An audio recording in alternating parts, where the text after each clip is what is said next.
ગત September 2023માં anti corruption બ્યુરોમાં ફરિયાદ મળેલી કે ઉત્તરાયણ પોલીસ સ્ટેશનમાં ફરજ બજાવતા સબ ઇન્સ્પેક્ટર ડી.કે. ચોસલા જેઓએ પોતાના બે અન્ય વચેટિયા પ્રજાજનો મારફતે એક જાણવાજોગની તેઓ ઇન્વેસ્ટિગેશન કરી રહેલ હતા. એ જાણવાજોગના કામે તેઓએ આ કામે ફરિયાદી પાસેથી રૂપિયા 10 લાખની લાંચની માગણી કરેલી અને તેઓના બે અન્ય પ્રજાજનો મારફતે તે લાંચની રકમ સ્વીકારાયેલી અને તેઓ ફરાર હતા, જેઓને ગત રોજ એસીબી દ્વારા અટકાયત કરવામાં આવેલી છે અને આગળની તપાસ ચાલી રહી છે.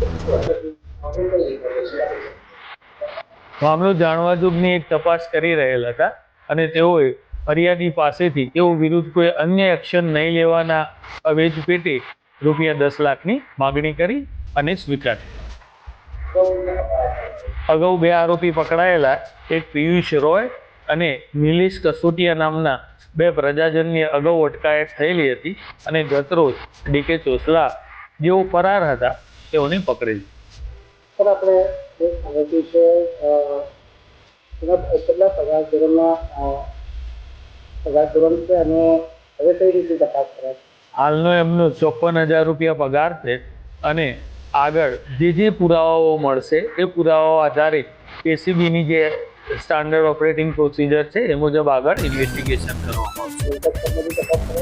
હા, એ બી જો કોઈ એવા પુરાવા પડશે તો એ પણ તપાસ થશે.